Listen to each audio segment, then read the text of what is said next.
Hello my dear friends, how are you? My name is Arith Härger and today I'm going to talk about Seiðr. Now, I have noticed that in modern paganism, amongst those who practiced Northern European pagan traditions, the term Seiðr became the word to designate Norse witchcraft in general. Every type of Norse traditional magic goes into the bag of Seiðr. This is a common mistake because of the lack of information about other magical arts of Old Norse societies. Seiðr is a term which often appears in the sources and was spread in hundreds of academic works, so the idea of Seiðr being the equivalent of Norse witchcraft was highly promoted. Also, it's important to remember that the most common term in the sources when referring to someone who possesses magical knowledge and abilities is actually Fjordkuning. Now, Seiðr is not witchcraft in its original sense. It's a far more complex activity, which requires a vast amount of knowledge of both science and techniques to induce altered states of consciousness.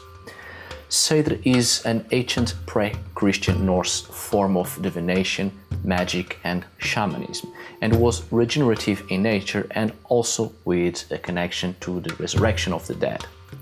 Seiðr means cord, string, because its main purpose is to alter the course of destiny by reweaving parts of the destiny's web. But as I've said, Seiðr is a form of magic and shamanism. It's the combination of traditional science used to cause changes with a much more complex state of consciousness using trance techniques to achieve one's purpose. Seiðr is about ritualistic actions performed for divination, for seeking what is hidden from us, what we can't simply come in contact with in our natural state of existence.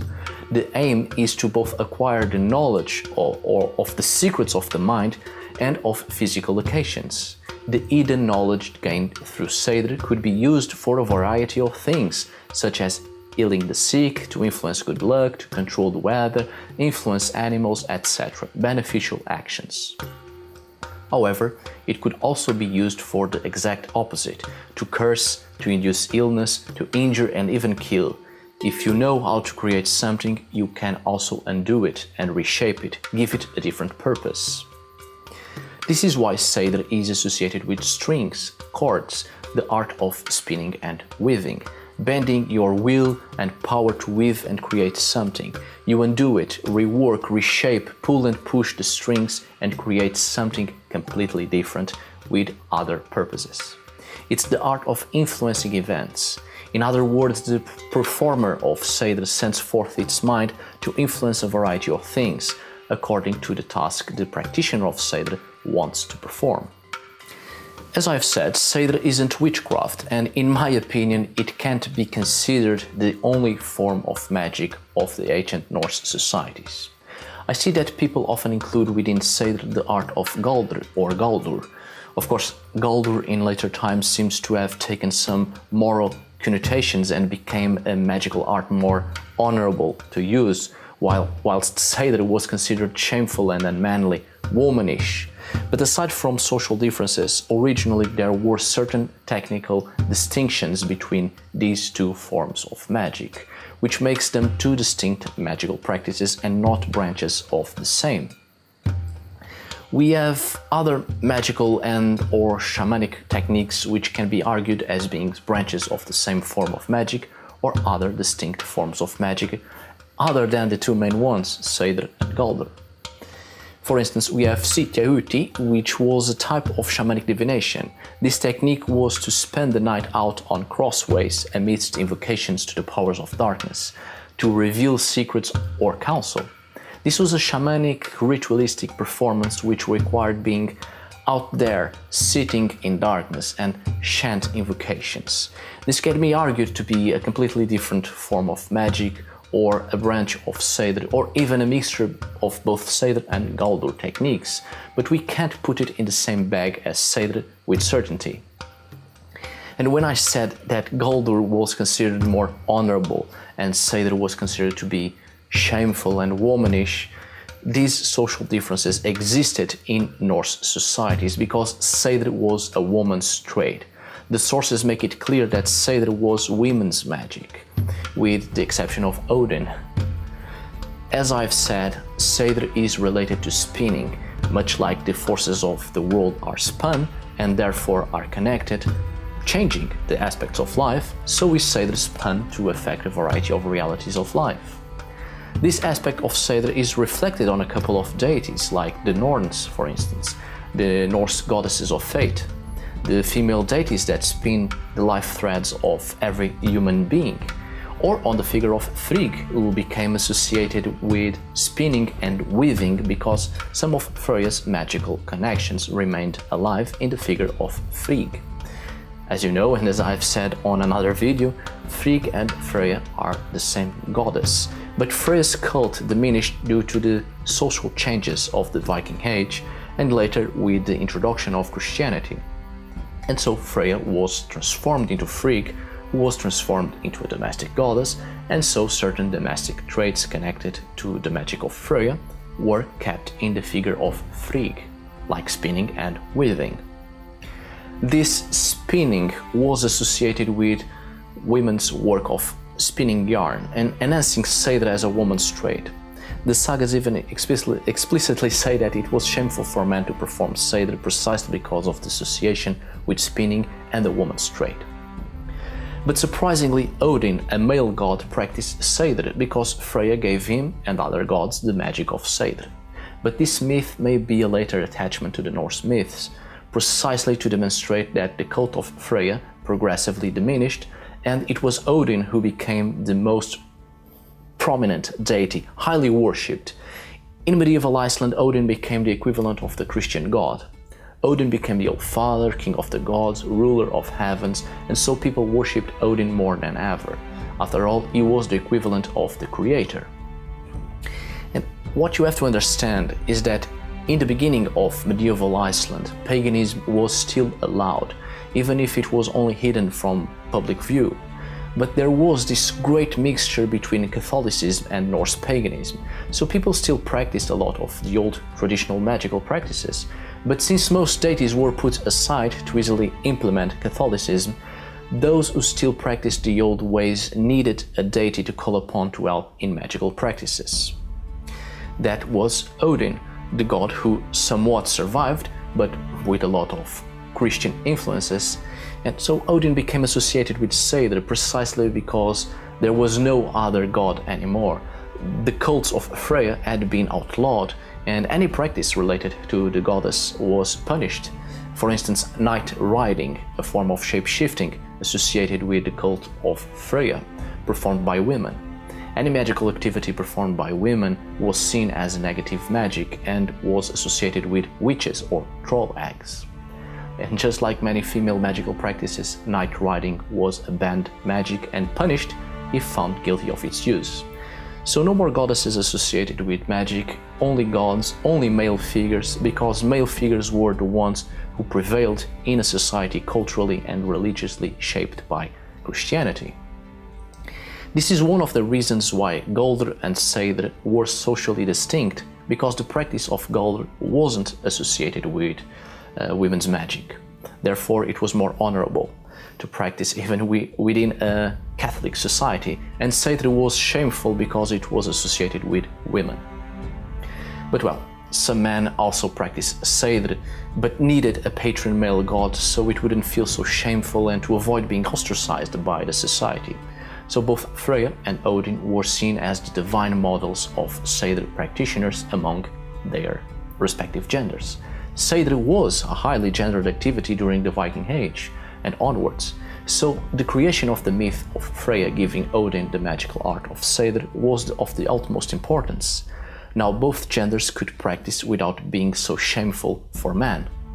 Since I have spoken about Freya, and don't worry, I'm not going to delve much more on that goddess. I'm sure you had enough of her in this channel. Lately I've made a couple of videos about her, but even so, speaking about Seiðr, it's inevitable to speak about Freya. Freya is the divine archetype of the Volva, a practitioner of Seiðr. We have a couple of sources, both sagas and poems, with interesting details about the Volvur and their doings, such as the saga of Härger the Red, where the Cirrus is held by spirits, as in the practice of shamanism, where the shaman is thought to be assisted by friendly spirits and others not so much recommended, when the body of the shaman lies in trance so that its spirit can journey into the other world. But in that account also describes in detail what the Cirrus wears, including the fact of using talismans. And of course, one of the most famous accounts about the Volva is the Völuspá, the prophecy of the Volvur, which contains sparse accounts of Seiðr workers and their practices. And just like other northern Eurasian shamans, the Volva was a figure completely apart from the rest of the society, both in a positive and a negative way. She was simultaneously exalted but also feared. We have other terms to refer to practitioners of Seiðr, which goes directly to the practice of Seiðr itself, such as Seidman and Seidmother for men, and Seidkona for women, or Spåkona as being a prophetess, directly related to the art of divination, foretelling the future. However, the term Volva links the woman to a staff, which was used during the rituals. With a distaff in hand, a practitioner of Seiðr entered in a trance to travel in spirit throughout the 9 worlds. Although the Volva seems much more to have been a traveling woman going from place to place, performing her acts of Seiðr in exchange for a variety of things, while the other terms seem to be used for those who practice Seiðr, but do not necessarily wonder about acquiring something in return for their services. And of course, in archaeological findings, we have many burial mounds belonging to Volur, or the subjects were identified as being Volur, where staffs were buried with the individuals and, in some accounts, drums, that one instrument highly used in shamanic rituals. In conclusion, unlike Galdr, where the use of incantational formulas spoken or sung predominate, it's a magical art much more conscious and centered in the physical abilities of the person. Seiðr seems to be much more intuitive and synthetic, where a trance state is required and induced, in which the consciousness would be of relatively less importance, therefore much closer to a shamanic practice. Seiðr is a specific Scandinavian form of magical practice, a form of sorcery. And it's important to refer a point which reinforces this more shamanistic approach related to Seiðr, the fact that to perform Seiðr was also needed to sing songs, chant, recite the words of a spell called Invoking the Spirits, Vardlokur. Vard meaning spirit, guardian, and Loka is to call, lure, invoke, or lock. The contact with the spirits was achieved while in an altered state of consciousness. Helping spirits is the main focus of shamanic practices, to require knowledge, power, and a variety of abilities to perform the tasks required for a specific purpose. This Vardlokur is the name of a magical song which was sung at prophetic sessions by Scandinavian seeresses, and this shamanistic practice probably had a function of calling up the spirits from whom the seeresses received knowledge.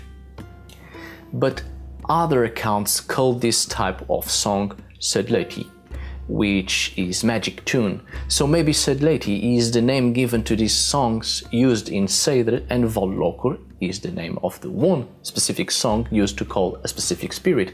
Maybe Loki, who knows? There seems to be some similarities between the name of the song and the name of this god. I'm saying this because, for instance, there are accounts of a song spell used for the same purpose but called Hurðarlokur, specifically to call the Nord Hurdr, contacting the spirit of Urdr, maybe magical work related with fate. So it seems there were multiple songs for each spirit called upon to aid on the field of expertise of the specific spirit. Although there is only one reference about this Varlokur invocation, it seems working with spirits is implicit in Seidr. Vardlokur may be one single invocation which was used for a specific purpose to lock the helping spirit, and as I've said, there may have been other invocations in Seidr just as there are hundreds of invocations in Galdr. Well, in fact, these songs are directly related to Galdr itself, which seems to be a magical practice used before performing Seidr magic. Alright, my dear friends, I hope you have enjoyed this video. Thank you so much for watching. See you on the next video. All the links to my social media are down below at the description. And as always, tack för idag!